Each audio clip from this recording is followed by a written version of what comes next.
Prologue. 11 treaties were signed between First Nations and the Crown between 1871 and 1921. These treaties allowed the Government of Canada to settle on the land and use its resources. The treaties expanded the Dominion of Canada with large tracts of land in exchange for promises made to the Indigenous peoples of the area. Some of those promises were not upheld, further cheating Indigenous people out of their land. The treaty was signed on behalf of all of us. We are all treaty people represented by the agreement signed. Magnus Theatre stands on the traditional land of the Anishinaabe people. Those of Fort William First Nation. And other nations of the Robinson Superior Treaty of 1850.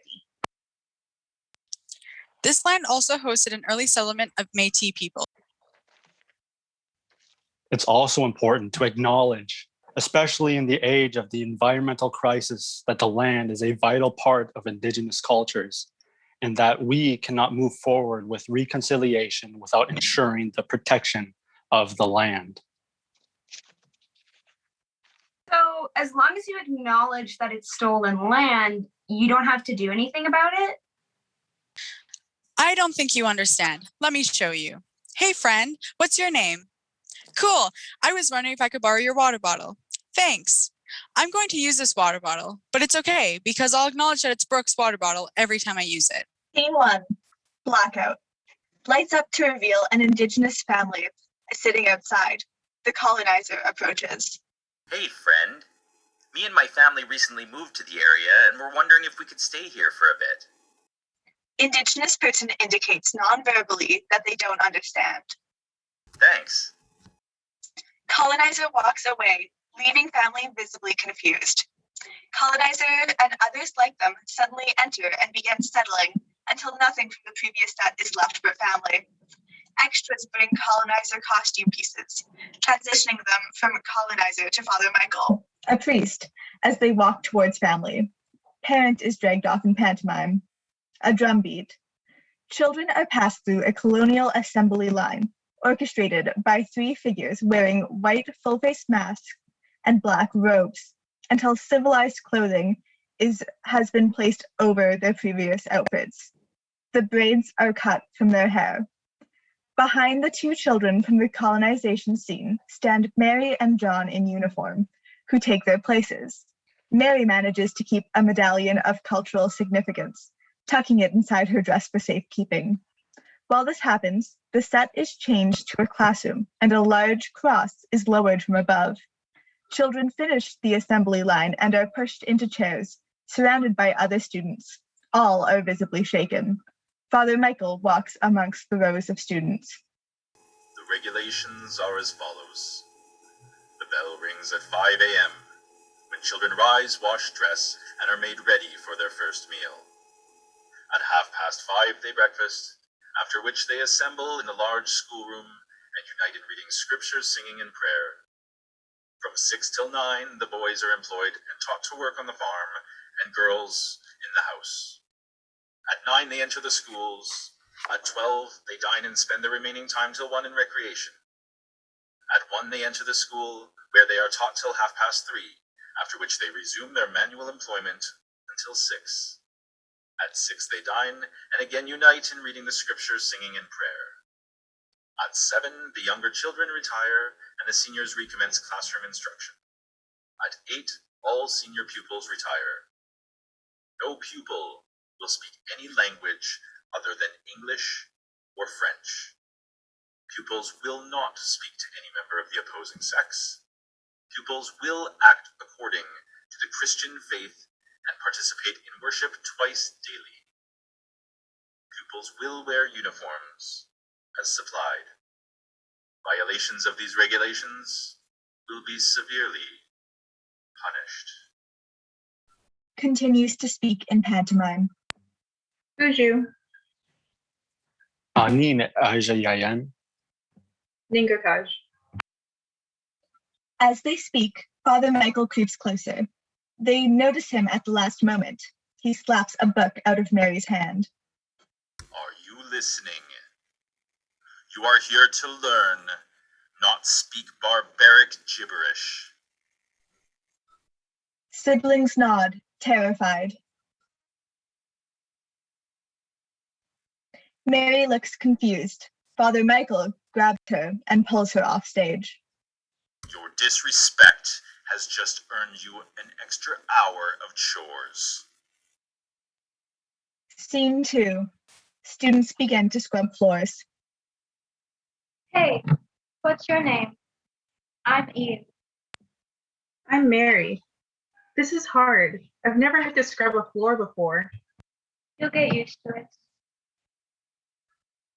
She spills water from her bucket in pantomime. How long do we have to stay here? I hate it here. We're here all year. Look, let me give you some advice to make things easier for you. God, speak English here. If you speak anything else, you'll be punished for it. And trust me, you don't want that. What happens if we don't follow the rules? It depends. Sometimes we get beat to a strap, and sometimes worse. Once I tried to run away and got locked alone in the basement. That's terrible.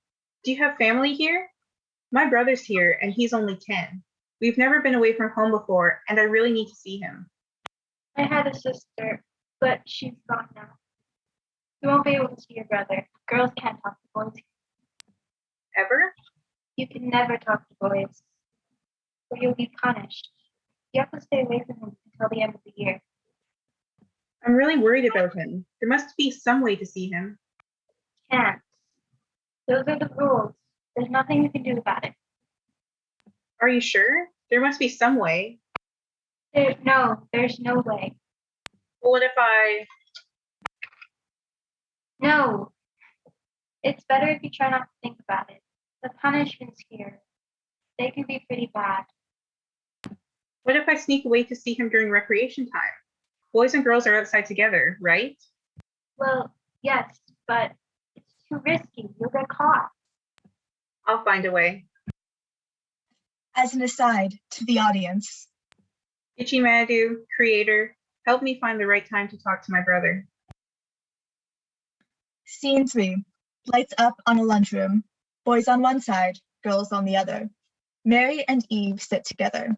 There is light chatter. Come, children. It's time for breakfast. Let's pray.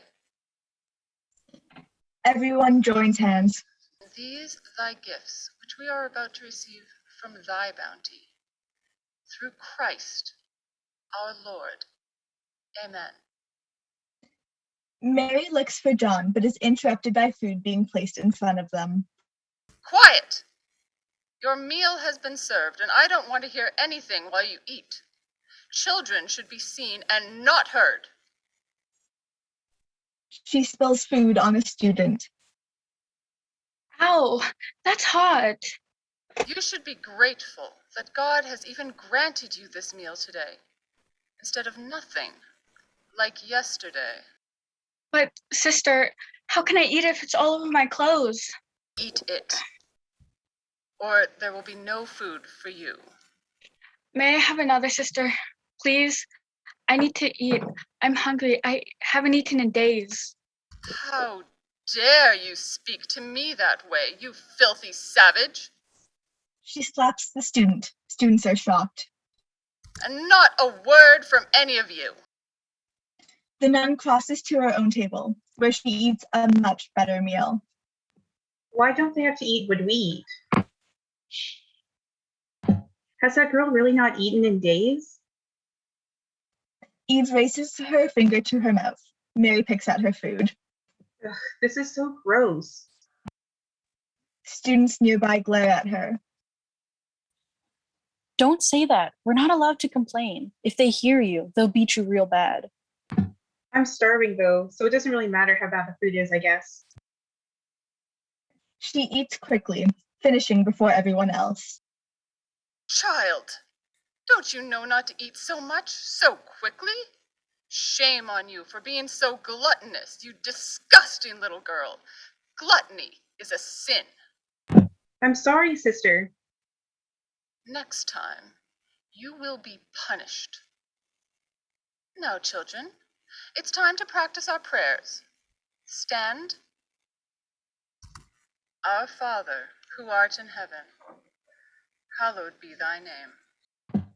Ichimadu, Creator. Your kingdom come, your will be done on earth as it is in heaven. From the star world to the spirit world, give me courage to walk through life. Give us this day our daily bread, and forgive us our trespasses, as we forgive those who trespass against us.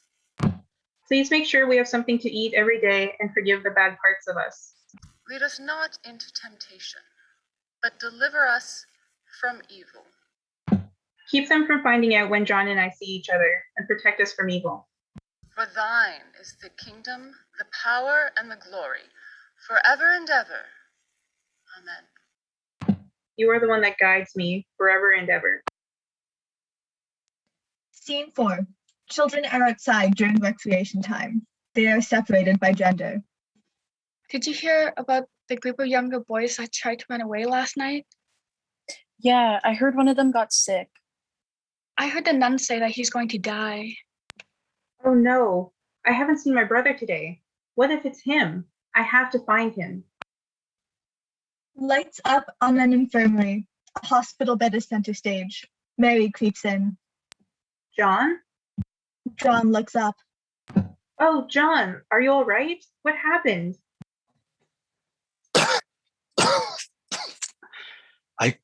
I couldn't take it anymore. I hate it here. So I tried to walk home. I miss mom and dad.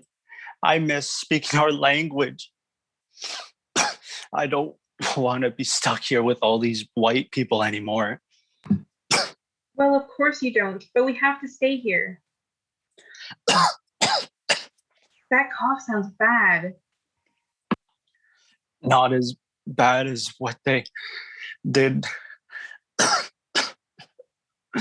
It's not as bad as living here. Why can't we go home? We can. We just have to make it to the end of the year. What if we don't make it? We've only been here a couple months and I saw James getting beaten. They did it until he couldn't get up anymore. And they just left him there. And that's lucky compared to Luke. They took him away and he never came back. I'm scared too, but running away is too risky. It's not worth getting punished. We got pretty far. I know where to go now. But John, we can't. What are you doing in here, you little witch? She grabs Mary's arm aggressively. You know boys and girls are prohibited from speaking to each other? Or are you too stupid to understand anything other than mud and huts? Father Michael will be extremely disappointed when I tell him that you are in here. Father Michael? He enters. She whispers an explanation to him. Well, children, I am very disappointed in you. I thought all the work that we've done so far would be enough to show you the right way to live. But don't worry, we'll civilize you yet. We'll take the Indian out of the child. He walks upstage, motioning for John to get out of bed. A stylized meeting ensues. Students stand downstage. Father Michael removes his belt and whips the air to both sides of him repeatedly, making implied contact with the children. As he does so, they react, slumping with each hit until they collapse. It slowly fades to black. Ichimadu, why did you let this happen to us? Are you here in this place? Are you even listening? Scene 5. Eve is alone on stage. Mary enters. I overheard the nun say that you and John were punished. Are you okay? No, but it doesn't matter. John is worse. But he's in the infirmary. You'll make him better. He's been there for a week and he's not getting better. My mom gathers cedar and other medicines that will help with his cough, but they have here isn't working. But your mom is so far away. I know she can fix this. I have to get him home. I don't know what to gather, or I could help him here. You can't do the ceremony anyhow. Good caught. Yeah, we have to leave. I've been thinking a lot, and we have to go. John thinks we can make it, and he knows the way. They almost killed me when I was sick, and they caught me. And John got sick last time. We have to try. Gichimadu, please help us to escape to safety. Please help us to reunite with Namama and Nadada. Scene 6. John is in his sick bed. A drum beats at a rapid pace, but slows down throughout the scene. Mary enters, careful to not get caught. She checks on John, and then hears a noise and sneaks off stage. Time passes. She re-enters and gives John a scrap of food. He looks worse. She exits. Time passes. When she enters again, John looks worse. A nun is praying. She exits and Mary enters. She shakes John, but there is no response. Nun re-enters, seeing Mary. He's dead, child. He's gone to be with the Lord. John's body is taken away on a stretcher. Mary re-enters the colonization assembly line. The drumbeat is now mixed with a Christian hymn. She reaches out for John's body, but she is too late. The first masked figure pushes her towards the second. The second figure rips off her medallion.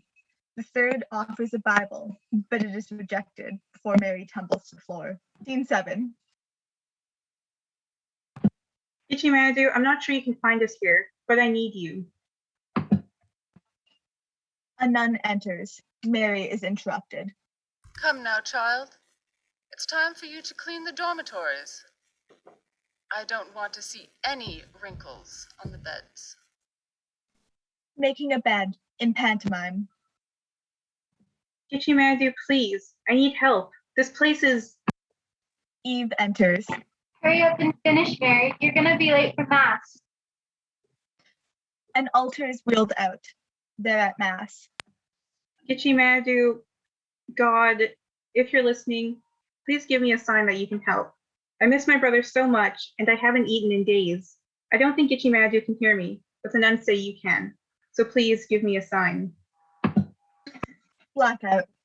Eve is walking with Mary. I miss being with our people. I miss our own tradition. These people are wrong. No, Eve, we were wrong. Gichimadu is not listening, but God is. I asked God for help, and he gave me these berries, not Gichimadu. Mary, don't talk like that. But it's true. Gichimadu couldn't help John. But God didn't help him either. But I didn't ask God to help him. I asked for food, and God provided. Mary, that's not how it works. I'm not asking Gichimadu for anything anymore. What has this place done to you? It showed me the right way to live. Mary, what would your parents say? My parents don't know the way of God. No, they know the way of our people instead. She exits. Mary returns to the assembly line. Now only the hymn plays. The three masked figures make the sign of the cross and recite in the name of the Father, the Son, and the Holy Spirit in unison. Mary walks easily through. Colonization is complete. Scene 8. As Mary speaks, others bring her items to transition her to Grandma. After handing her the items, they line up next to her and wrap flowy red scarves around themselves, representing the pain they've endured. They freeze in tableau. One day, the little girl earned her freedom. She left the bad place and tried to go home. When she got there, she discovered that everything had changed. It wasn't the place she remembered. To handle the despair of having their land, legacy, and descendants taken, they turned to substances to deal with their pain. Some even tried to take their own lives. The little girl, who was not so little anymore, moved to the city. There, she met a little boy who was not so little anymore, who had gone to a school just like hers. The not-so-little girl and the not-so-little boy hadn't been taught how to express their feelings, and soon they had a little girl of their own. They named her Joy in the hopes that's what she would bring to their lives. Disconnected from their own families, they didn't know how to connect to her, to comfort her, to provide for her basic needs, and to pass on what little culture they had left. The agency came and said this was no way for a child to live, so they sent her away to live with her Gukum and Guku. With her joy taken, the not-so-little girl was lost. Like those before her, she found herself filling the void with bandages made from empty bottles. But one day, Joy had her very own little girl, and it was clear that the cycle had to be broken, or it would continue on and on forevermore. The not-so-little girl welcomed her granddaughter into her home where she could try to fix the mistakes of the past. Scene 9, the present. Lights up on a kitchen. Family photos are hung on the walls, and a cedar branch hangs above the door. Joy, who is the daughter of Mary, is boiling water on an older gas stove. A small, circular table sits off to the side. Aurora enters. Hey, parental unit, is the water almost safe enough to drink? It's almost ready, not quite yet. You know, when I was your age, I boiled the water myself so that my poor old mother wouldn't have to. Well, yeah, but when you were my age, people still were dinosaurs, so... Har. We haven't had safe drinking water here since before I can remember. But it hasn't been that long. Hopefully the new government will allocate more funding to safe drinking water and reserves. Anyway, speaking of being ready yet, have you packed me down south to school? Almost. I've kind of been putting it off. Going to the city is scary enough as it is. I can't imagine doing it without you. You know, when I was a teen, I had to go to the city to give birth to you. You've been to the city? I have. Up until a few years ago, the government wouldn't give anyone funding to come with us when we had to go down south as a baby. We didn't have enough money to pay for someone to go with me, so I'd fly all alone on the plane and then give birth to you without anyone there for support. It was scary, but I got through it. And you're stronger than I was at your age. It'll be tough, but you'll get through it. Thanks for the vote of confidence. Anyway, I should go finish packing. Call me when the water is ready to drink. Sure, kiddo. Let me know if you need anything. Aurora crosses to another area of the stage, her room. She grabs a pouch of tobacco from her medicine bag, kneels, and begins to pray. Creator, I need your guidance. I don't know how to do this alone. I'm just a kid. Could you please give me a sign that everything will be okay? Aurora, come get some water. She gets up. Miigwech. Coming, Mom. She re-enters the kitchen and accepts the water. Thanks. We have to have a talk about safety before you leave. We should flush first. This is a serious topic. It would be a good idea to tend their spirits before getting into it. Okay. The city isn't like the rest. There are a lot of people that will try and take advantage of you. This is especially important because you're a girl and Indigenous. We talked about missing and murdered Indigenous women. You know how overrepresented we are when it comes to violence and murder.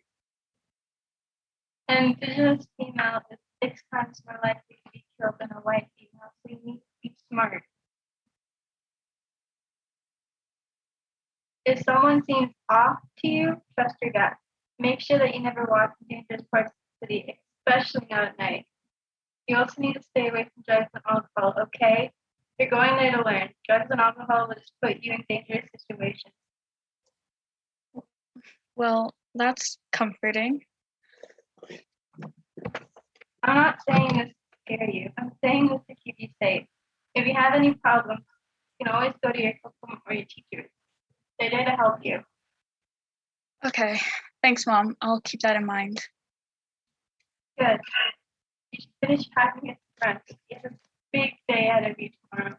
They exit. Scene 10, an airport. Well, this is it, kiddo. Are you sure I can't stay home? I mean, there's no high school here, but maybe you could homeschool me instead? I'm not ready to leave yet. I'm barely even a teen. I don't even know anyone that could come down south. It's going to be difficult, but you need your education. This is the best option for you. Me homeschooling you wouldn't teach you everything you need to know. Besides, you'll make friends before you know it. Remember to stay away from people who try to get you into danger. You're there to learn, not to put your life in jeopardy. I know, I'll be good. There's an announcement. Her flight is boarding. Well, Aurora, you should probably get going so you don't miss your flight. Okay. Promise to send me Bannock every month. Of course. I'll talk to you soon, kiddo. Keep the kids on. I love you too. She exits. Scene 11, a plane. Aurora finds her seat. Sorry, I'm the window. Sneaking past. Excuse me, sorry. Oh, sorry. Let me get out of your way. I guess we're seat buddies. Haha. Aurora smiles and takes out a book. Is that Secret Path? Yeah, Such a sad story. I love the way they use color to show the difference between his life at school and home, though. I know. Hey, what's your name? I'm Aurora. What's yours? I'll give you a hint. We're in it. Plain? Your name is Plain? What? No, my name is Sky, like the sky. So, are you just visiting or moving south for good? No, I'm moving for school. Oh, what school are you going to? Oriole High? No way. I'm going there too. I'm going to be starting grade 9. You should totally hang out with me and my friends. That would be awesome. I don't know anyone in the city except for my cookum. Yeah, I remember what it was like when we moved down there a few years ago. It wasn't easy. Not that living on a res is easy either, though, eh? Yeah, I'm not sure which will be harder, life on the res or life in the city. They both suck in their own way. Like, food is so expensive. My dad bought me orange juice as a treat while I was up there, and it was $14. I couldn't tell him that I get it all the time in the city for like $3 a carton. Water is almost impossible to get. And don't get me started on the education system. But at least you know everyone up north. The city, on the other hand, has all that other stuff, but nobody knows each other because it's so big. But if you ever need anything, you can talk to me. Thanks. That means a lot. Hey, if you live in the city, what are you doing up north? We went back to the res for a funeral. Oh, I'm sorry to hear that. Yeah, it was one of my cousins. That's awful. Yeah, he had strep throat, but it was misdiagnosed, and then he died before the doctor came back. Another good reason to live in the city. This is getting sad. New topic. Sure, so what music do you listen to? I love July Talk. I saw them at Wake the Giant and they were awesome. Wow, all I listen to is Queen. I'm actually learning how to play We Will Rock You on the flute. Oh man, I'm so excited to learn how to play an instrument in music this semester. Ladies and gentlemen, we are now beginning our final descent. Please ensure that your carry-on luggage is safely stowed, your trays are in their upright and locked positions, and that your seatbelt is safely buckled. Thank you for flying with us today. If the city is home, welcome home. Scene 12, a kitchen. A painting of the Last Supper hangs on the wall, and a large crucifix hangs above the door. Aurora and Grandma are on stage, sitting at a rectangular table. They sit at opposite ends. Grandma drinks tea. Aurora wolfs down her breakfast. Aurora, we've been over this every day for the past few days. How do you not get it by now? Gluttony is impolite and a sin. You need to stop eating so quickly. Sorry, Gukam. Her name's not Gookum, it's Grandma. You know this. Right. Sorry, Grandma. Just try to slow down when you eat, okay? Yes, Grandma. Thank you, dear. Say, do you want to come look at some old photos with me? Of course. I can't believe you waited 3 weeks to show me this. This is your mom when she was younger, and this is your mom and I before she moved back to the res. This one is of all of us when I went to visit the res after you were born. Another photo. Who's that little boy? That was my brother, John. You have a brother? Where is he? Can I meet him? He died when we were in school. Oh, It was my fault. I prayed to the wrong God. The nuns tried to show me that the Bible was the right path to follow, but I ignored them. I should have prayed to the right God, but I didn't. Grandma, I don't think that was your fault. It's getting late. You should get going so that you don't miss your bus. Yeah, I'll see you tonight.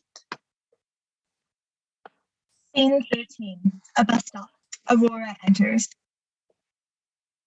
Hey, Oh, hi. So, going to school? yeah, what class do you have first? Music. Me too. Cool. Do you happen to know what the classroom is? No, but we can find it together. Blackout. Lights up. They're playing instruments. Badly. Wow, we sound great. Are you kidding me? Y'all sound like dying cats. Well, at least we're trying. You are? That's sad. Maybe you'd do better if you tried another instrument, like the drums. Maybe she has a deerskin drum somewhere. Good one. Or maybe they teach throat singing here. Isn't all singing throat singing when you think about it? Quiet down, Sam and Aurora. What? No, I'm Sky. Oh, oops. Okay, now we're going to have a pop quiz on how to read music to see what you already know. Miss Costanzo hands out tests. Sam writes enthusiastically. Sky more hesitantly. Aurora writes nothing. After a beat. And so hand in your papers when you're done. They do so. The bell rings. Did you know anything on that? Of course. That was pretty easy. Didn't you? No. I didn't learn any of that at my school on the res. Oh, maybe you should talk to the teacher about that before we leave? Yeah, that sounds like a good plan. Aurora approaches Miss Costanzo. Hi, Miss Costanzo. Can I talk to you for a second? Yeah? What's up? I'm kind of stuck. I didn't learn a lot of what you're teaching at my school on the res. I know I can get it. I just need a little bit of help. Is there anything you can do? This is pretty basic stuff, Aurora. If you're not getting this now, you probably never will. Well, but I mean... Besides, you're not going to be here much longer anyways. You should get to your next class. I know how much you people like to skip. But seriously, this is my spare period. I need you to go so that I can lock up the room. Oh, okay. Aurora takes her things and leaves the classroom. Outside, Sam runs past and throws an empty chocolate milk carton at her. Aurora is stunned. She gestures, giving her a dirty look. Why? Sucks to suck. Sam runs off stage as Miss Costanzo re-enters. Aurora, what did you do this time? I tell you to get to class and you do this instead on your first day. You come here and disrespect me, you disrespect the hallway, and you disrespect the school by making a mess of your chocolate milk. This is not a good start to high school for you. But miss, that's not what happened at all. That's enough. Go to the office. Scene 14. At home. Grandma is on stage. Aurora enters. Hey, how was your day? I don't know. It was fine, I guess. It's not like it matters anyway. Why do you think that doesn't matter? I always want to know how you're doing. I said it was fine. Why do you keep asking? I understand that moving away from home for school is hard. I was separated from my family to go to residential school when I was a kid. I understand how tough it is. I just want to make sure that you're doing well. Grandma, I just need some time to be alone right now. She exits. Dear Lord, I don't know what to do. When I see how unhappy Aurora is now, all I can think of is how unhappy John and I were at the residential school. I know she needs help, but I just don't know how to save her. I couldn't save John when he got sick. I couldn't save my daughter when she got pregnant as a teen with a child that she wasn't ready to raise. I've never been able to save anyone before. So how am I supposed to save Aurora now? Please help me protect her. I can't see another person get hurt. Amen. She exits. Focus shifts to Aurora, who is still on her phone. Sky enters, also on her phone. They are texting each other. So, how did things go with Miss Costanzo? Not great. She told me to drop the class and then sent me to the office because Sam threw chocolate milk at me. Oof. Is there anything I can do to help? Honestly, I could use help with schoolwork. I really don't want to have to drop any of my classes. For sure. We have group chats for a few of our classes. I'll add you. It'll also be a good way to get the numbers of other kids in our school. That sounds great. Awesome. Anyways, I have to get going. Cool. See you at school. See you. Scene 15, a classroom. Aurora enters and sits next to Sky. Hey, how's it going? How are your classes? Well, the classes have been all right, but I haven't been able to make any new friends yet. What? Why? You're cool. I'm not sure. I've been trying to talk to people in my classes, but they don't seem very interested in being friends with me. Everyone already knows each other, and I don't know anyone but you. I just don't belong with any of the groups. Have you considered the fact that you don't actually belong here at all? Hey, rude and frankly uncalled for. Making friends at a new school can be really hard for some people. Especially for people like you and Aurora. What's that supposed to mean? You know, you people are always getting into trouble. Nobody wants to be influenced by your bad behavior. Hey, that's offensive. And racist. Is it, or is it the honest truth? How dare you? What on earth is going on in here? Sky, why are you screaming in my classroom? I was just sitting here minding my own business. Then Aurora and Sky came in and started attacking me for like no reason at all. But, miss, that isn't what happened at all. Aurora, I don't want to hear it. I've had just about enough of you two. Now, if you're quite finished delaying the start of my class, I'd like to get started. Take a seat, students. Aurora and Sky sit, defeated. Now, to start off our class, we're going to do a quick music theory worksheet. Oh shoot, I forgot to get the worksheets from the photocopier. I'll be back in a minute, folks. Please, no more yelling. See what you two have done? You've ruined the class for everyone, and now Miss Costanzo is pissed. And you wonder why no one wants to be your friend. That's not true. But it is. This school would be so much better off without you. I can't deal with this anymore. She exits. Aurora, wait. He stands to follow her. Miss Costanzo re-enters. Sky, where do you think you're going? Get back to your seat if you don't want to get in any more trouble. Fine, I will. Aurora stands, reading texts from her phone while notifications sound. As they play, she sinks closer and closer to the floor. You suck! Nobody likes you. Why did you even come here? Go back to where you came from. You are going to get kicked out of this school. You savage. Go back to your teepee. You were just going to drop out anyhow.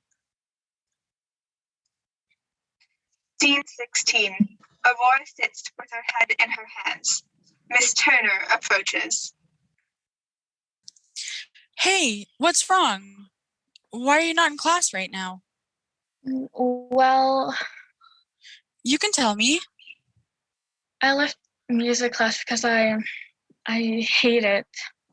Why is that? All of the kids are horrible, but there's this one that's kind of racist and it makes me super uncomfortable. Well, music is an elective. If you don't like it, it's still early enough in the year that you can switch it to something else. I can.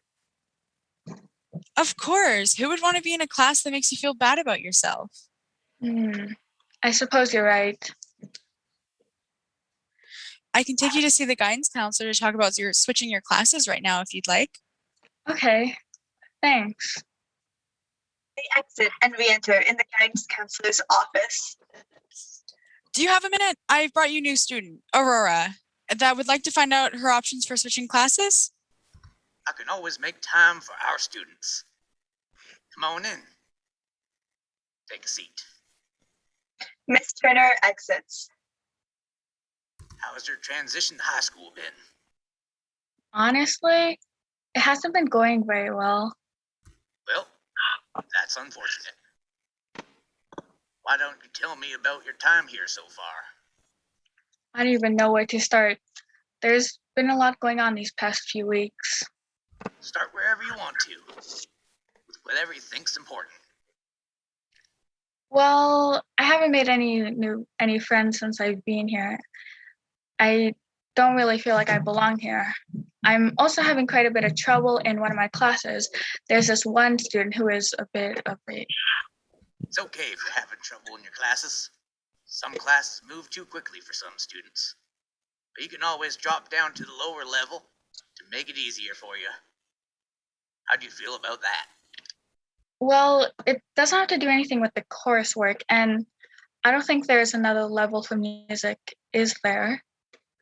Oh, sorry about that. I suppose I just assumed that you were having trouble academically. No, that isn't the problem here. I was having some trouble at first, but my friend caught me up. Well, my apologies then. Please, go on. I've been having some trouble with another student in my music class. She's been making a lot of jokes and racist comments about Indigenous people, and because I'm Indigenous, her comments make me feel bad about myself. Like, I don't belong. I don't like it. It certainly isn't fair that you're feeling that way. We can put you in a different course during that period instead of music, if you like. I guess we could do that, but I really do want to take music. Okay. Well, there's another grade 9 music class this semester, but it's during another period. I would have to switch all your classes around. Okay. It would be better than your current situation. Besides, it might be good to be with some new students. You might make new friends. Cool, let's do it. Okay, here's a plan. I'll take a look and see what I can do. In the meantime, continue to attend classes according to your current schedule.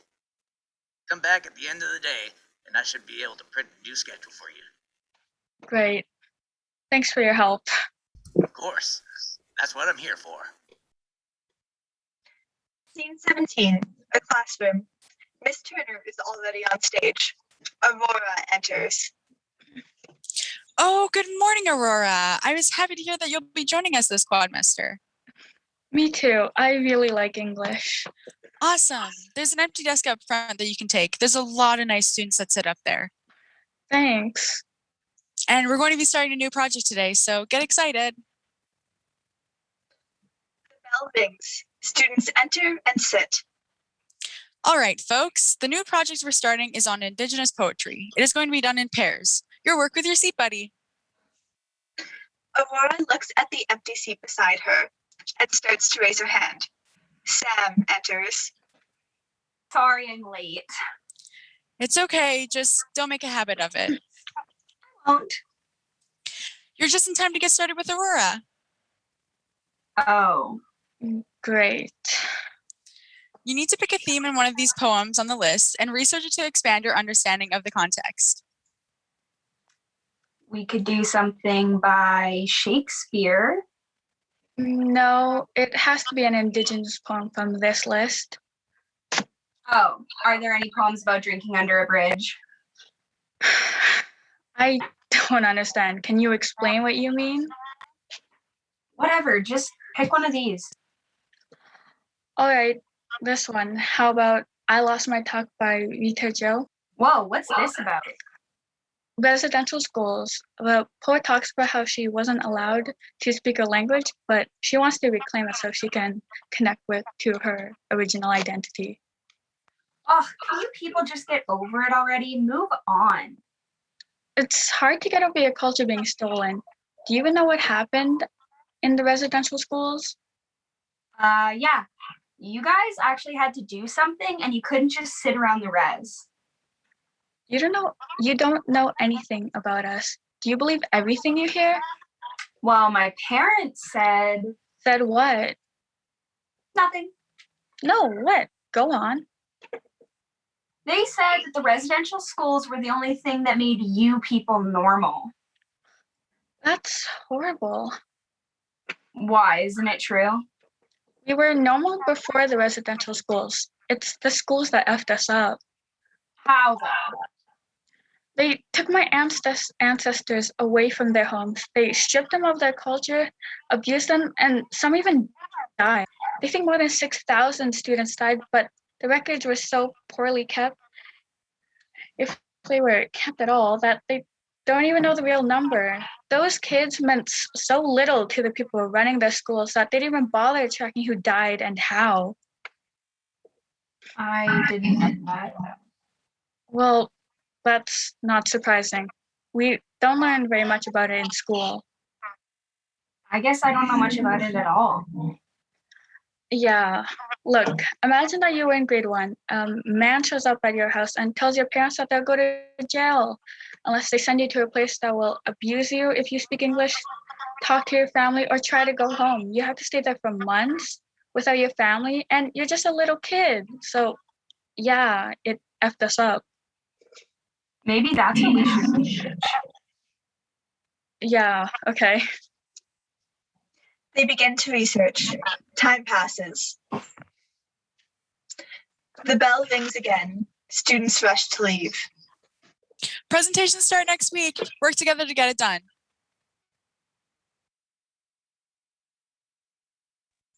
Scene 18, Aurora's house.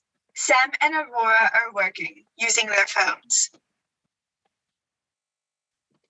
Oh, hey, this is the school my grandma went to, St. Jude's. Wait, your grandma actually went to one of these schools? Yeah, that's why I knew so much about it when I'm talking at school. My mom taught me. Oh, that's rough. Yep. Grandma enters. Hey, do you kids want a snack? Yeah, I'm starving. I was thinking about ordering pizza. Cool. Can we get Hawaiian? Is that okay? I love pineapple on pizza. Me too. Who would have thought that we'd both be on Team Pineapple? Grandma starts to leave. Wait, can we ask you some questions for our project before you go? Okay. The poem taught us that the poet wasn't allowed to speak her language at school. Were you? No, but sometimes we did. If they caught us, we were punished. Why didn't you go back to speaking it when school finished? I was too scared. I didn't speak it anymore, or teach it to your mom, because I didn't want the same thing to happen to her that happened to me. That's called intergenerational trauma, when something traumatic happens to one person and creates a cause and effect that travels through generational lines. We should include that in the presentation somehow. I didn't know trauma worked like that, but it makes sense because my grandpa was in the Vietnam War, which kind of messed him up. And when he got back, he was distant with my dad, and my dad is kind of distant too. I didn't know it was like that for you too. Yeah, a lot of people just don't take the time to listen. I guess we do have some things in common. You know, if you want to learn more about our culture, you should come to our jump circle. What exactly would I have to do? We'll start by smudging, which is a cleansing of the spirit, and then afterwards we'll do a berry and water prayer. I can show you how to smudge. And then after that, we drum, which is a form of prayer as well. Each song has a meaning that we can talk about while we're there. Just follow my lead and you'll be fine. Would it be okay if you be there with your praying since I'm not Indigenous? We're always ready to welcome anyone into our circle. Then sure, I'd love to go. Oh, Grandma, can you drive us and pick up Sky too? I know she wants to go.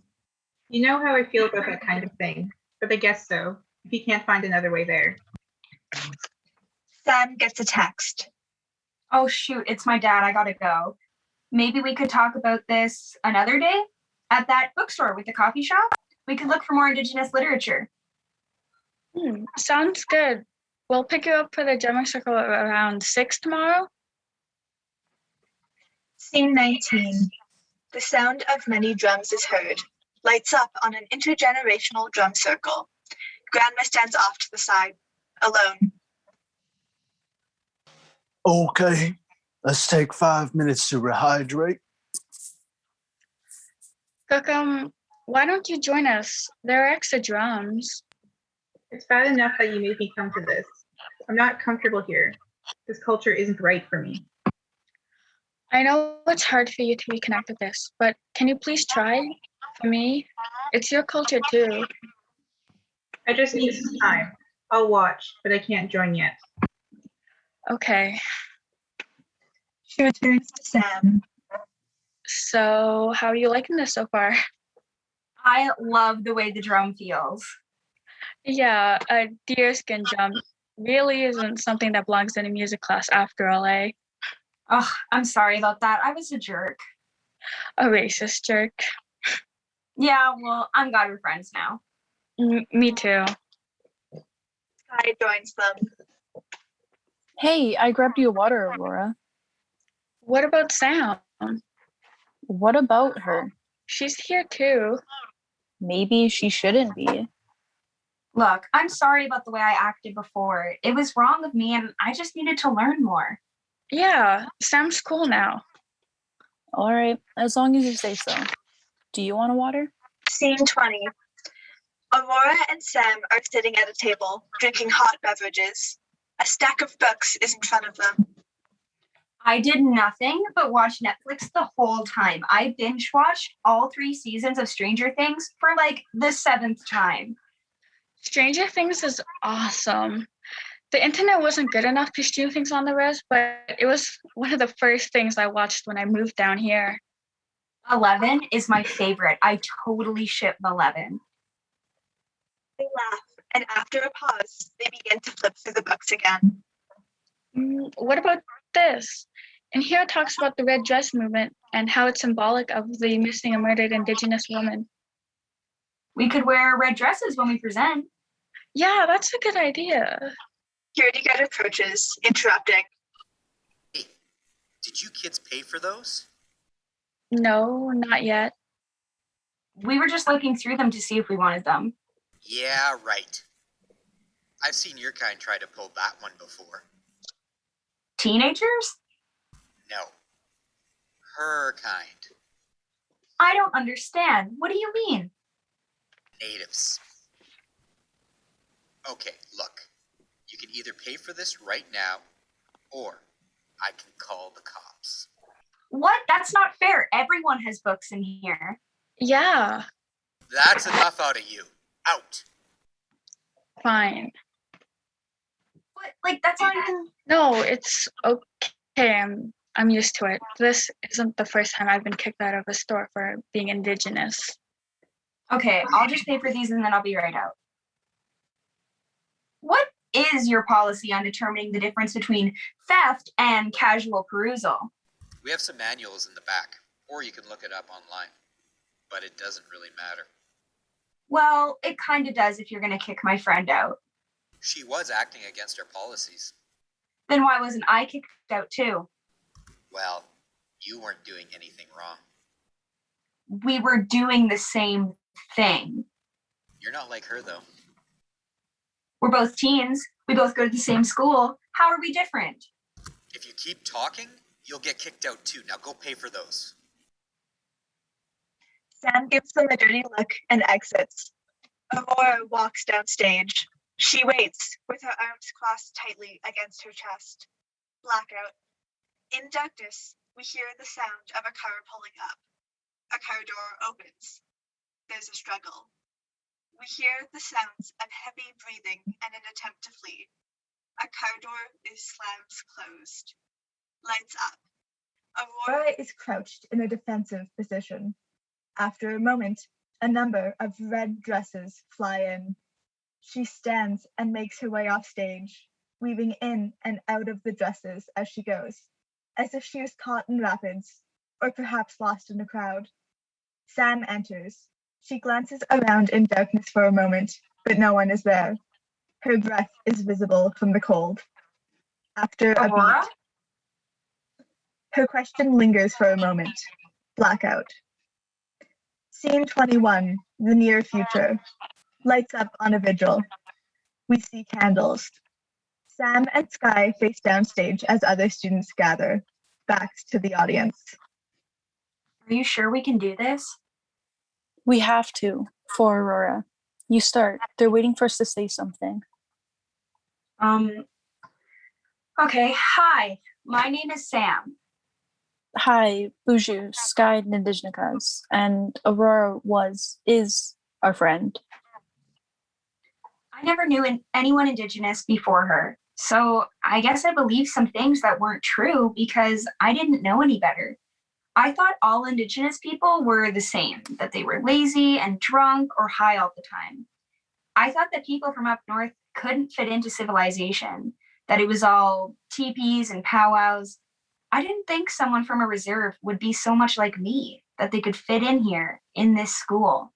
But she did. Yeah, you shouldn't assume that all natives are the same. You should get to know us before you put a label on us. Exactly. When I met Aurora, I was a huge jerk to her. And that was a mistake. When she went missing, it was devastating, but it was also the spark that made me really think about how I'd acted and why. I reflected on the changes that I needed to make and that we should all be making. Things have to change. We can't keep going like we are because things like this still happen. Aurora should have been safe. Every native should feel safe. We shouldn't need to take extra precautions like carrying alarms and always being aware of who's near us. We shouldn't need to come here for school. Our parents shouldn't be addicts. And we shouldn't be attending more funerals than weddings.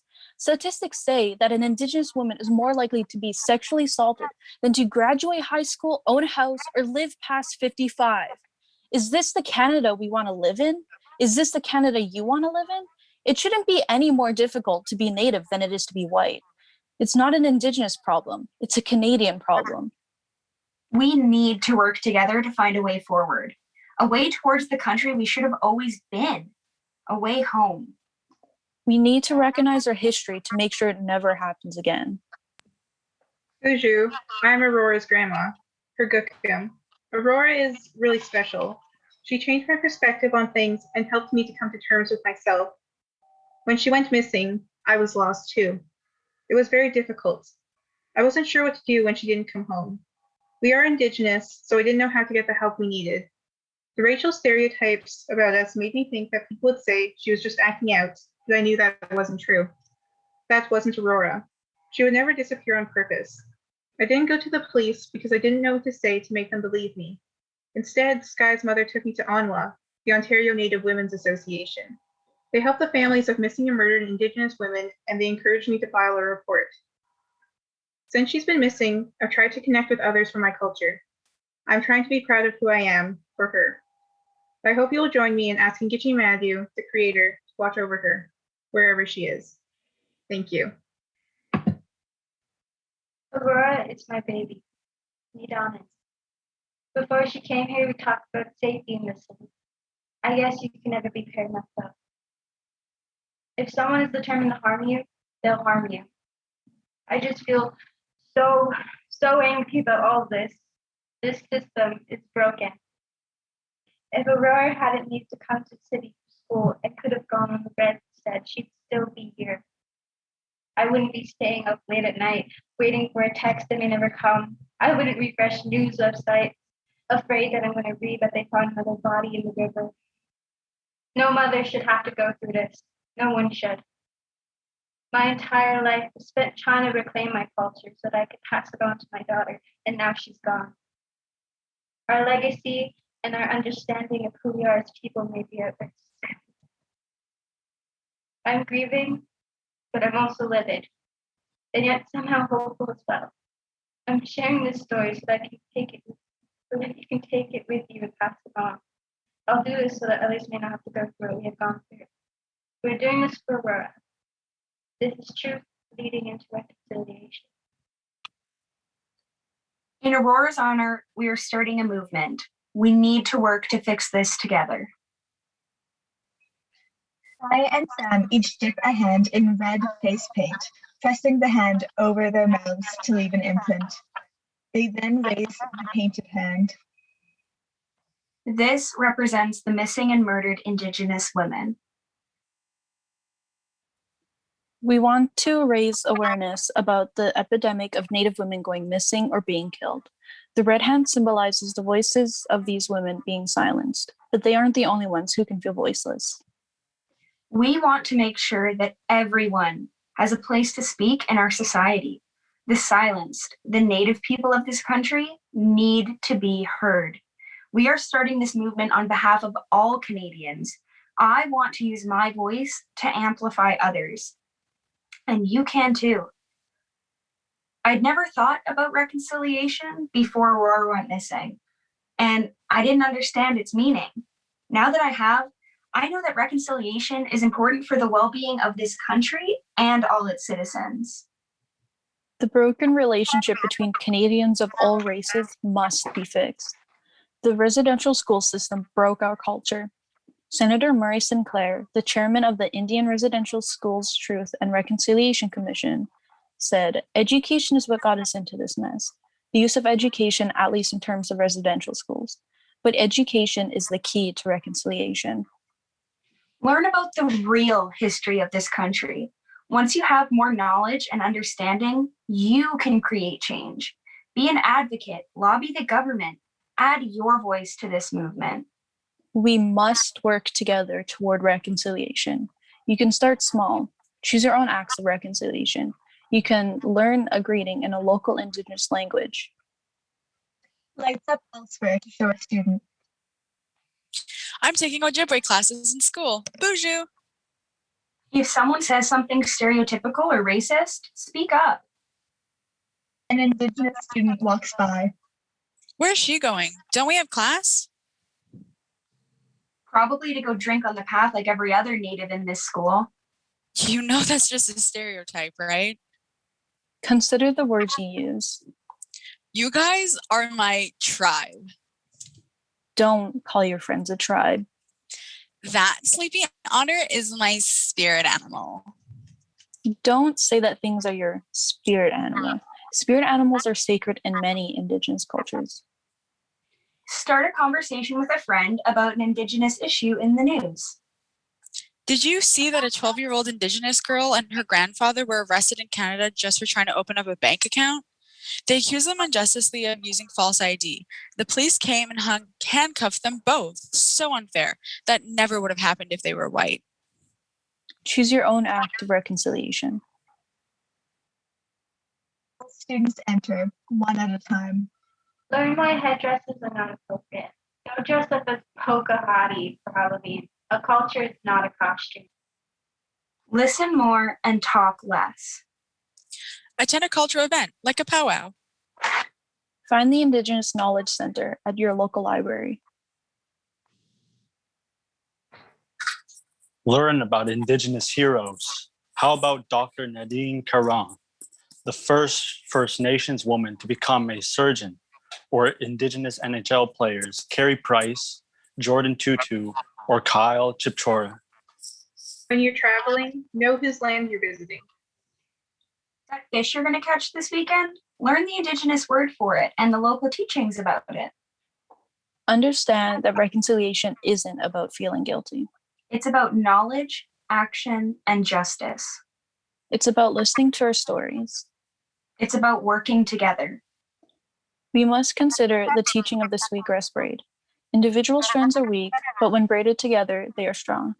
Another thing we must keep in mind is that sweetgrass is representative of kindness in Indigenous culture, and that to walk the sweetgrass path is to walk the path of kindness.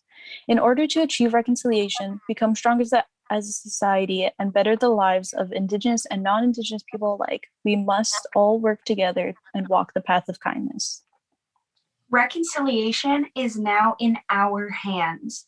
Among us are the future leaders of this country.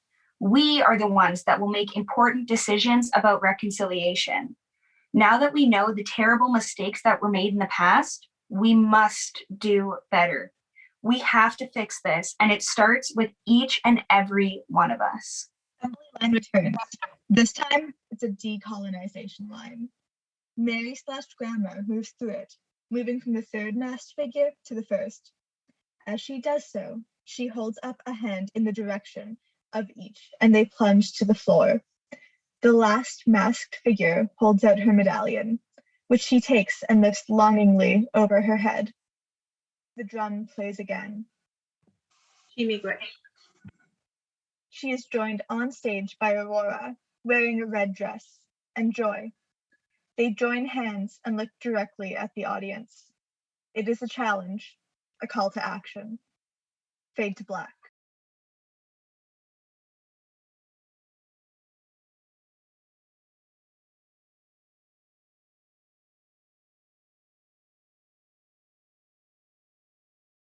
Why reconciliation? How did this come about? So we ended up choosing reconciliation as the project this year because a person that was formerly in the collective creation project, not only with the reconciliation project, but in multiple projects of past years, recommended it because they really believe that this is something that we need to be focusing on all across Turtle Island, whether it be in Canada, in America, anywhere where Indigenous people are, but especially living in Thunder Bay, we have really seen great amounts of strides towards reconciliation and just huge displays of violence and racism towards Indigenous people. So choosing the Reconciliation Project here, where we really see both the extreme sides of how people treat Indigenous people in Canada, to see the progress that's being made, and to see and live in a part of Canada where that racism is so highly visible.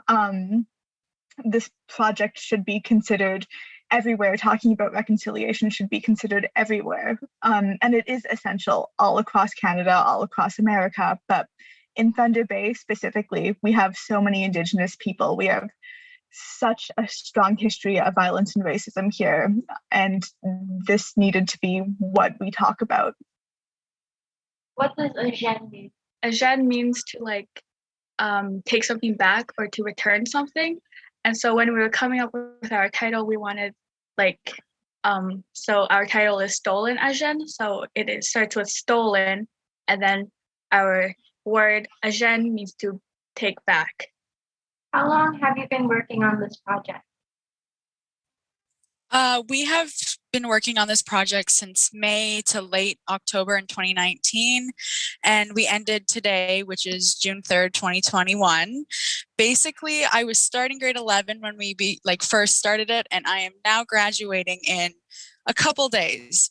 So it's been a while because of COVID.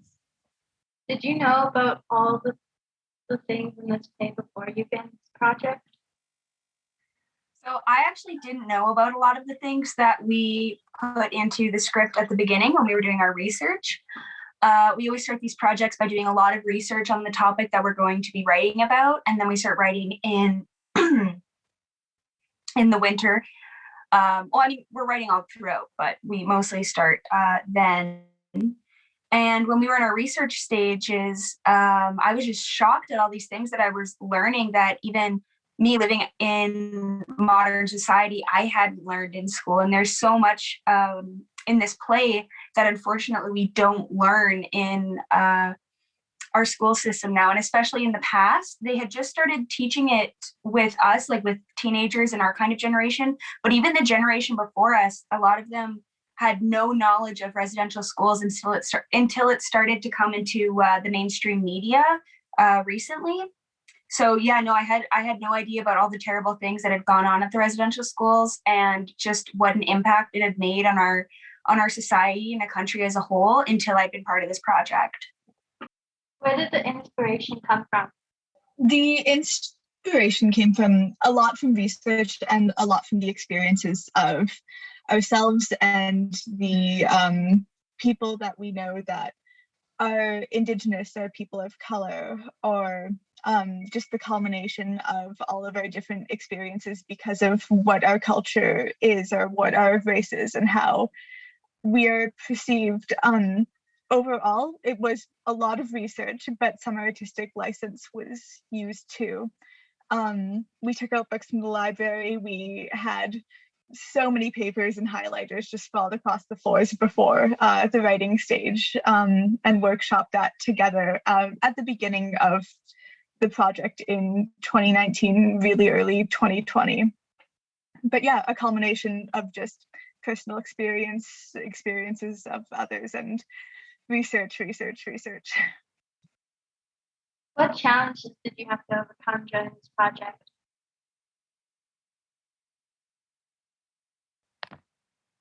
What challenges didn't we have for this project? We started it, like Asia said, in October of 2019, which meant that we started before the COVID pandemic. So that hit us pretty hard, especially being in theater. We weren't able to clearly perform what we had hoped to perform, but it also stunted us in rehearsals because it took us a while to, get our legs and figure out what we were doing online. But aside from all the COVID stuff, we also faced struggles with a lot of it. Like, I know personally, I struggled with understanding the concepts because, like I said, I hadn't learned about this sort of stuff. I think we struggled having to, learn what terrible things had happened that we put into this play. And we had struggled, finding the right order and accurately depicting not only the past, but the future, which we're hoping for, and what's going on in the present. But aside from all the obstacles, I think that we are still all really proud of how it turned out. I know I'm really proud of it. And I think we got our message across very clearly, and we left the audience on a good note. What has been your favorite part of being in the project? My favorite part of being a part of the project has definitely been making friends and seeing them a lot, and getting to collaborate with them, and seeing everyone's ideas come together to this final project performance. It's my favorite part.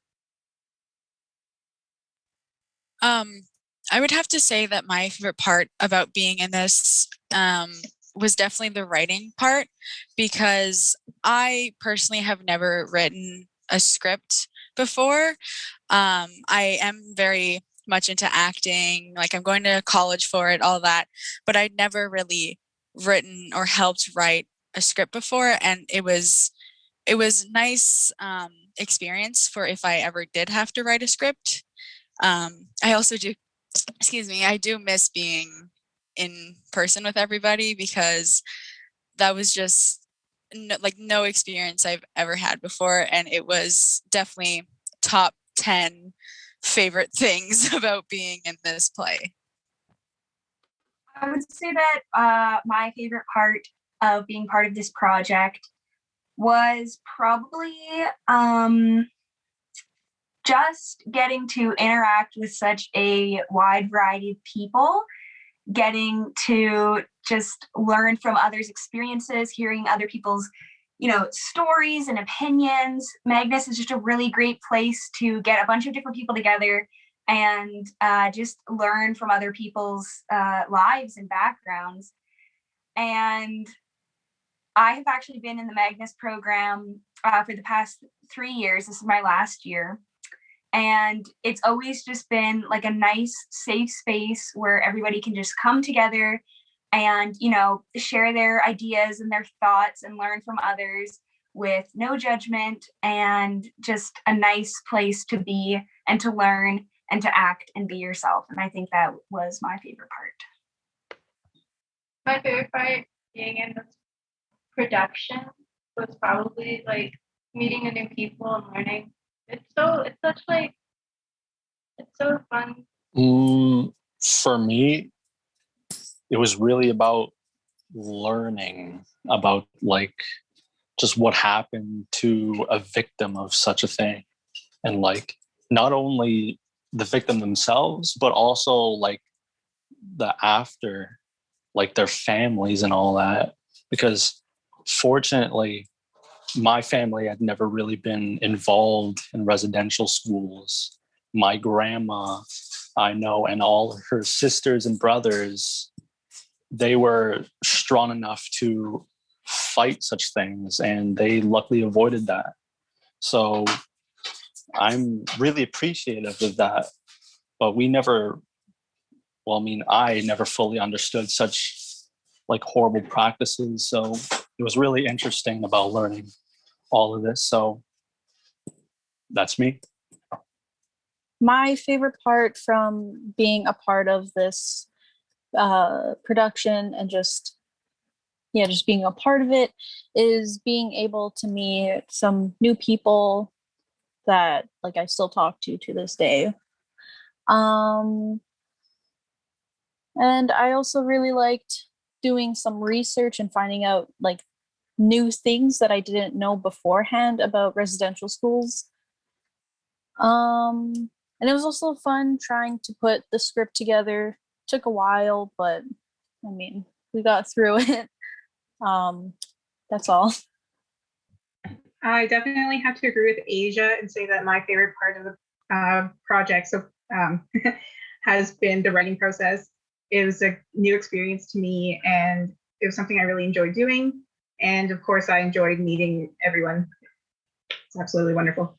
Yeah, for me, I think apart from being able to be a part of Magnus's community and see everyone again from past projects and meet all these new people that I wouldn't have otherwise gotten to meet and hear their amazing perspectives, I think one of the things that took me by surprise the most and that really left an impact on me was being able to see how we grew with our knowledge as a group over time, and how my knowledge of reconciliation and Indigenous peoples and cultures and rights grew. I also work in some other realms, some professional, some not, with Indigenous rights and reconciliation. And so to see where I started at the beginning of grade 11 to where we are now and where I am now, and to have that in writing in the past drafts, in notes that I still have left over from the project is amazing, and I think really shows that you're never quite done on the path of reconciliation or learning. It's something that you keep doing and you keep growing and you get better. And I think we're all better people for having done this project and for having learned the things we learned. And I'm really glad that we got to share that.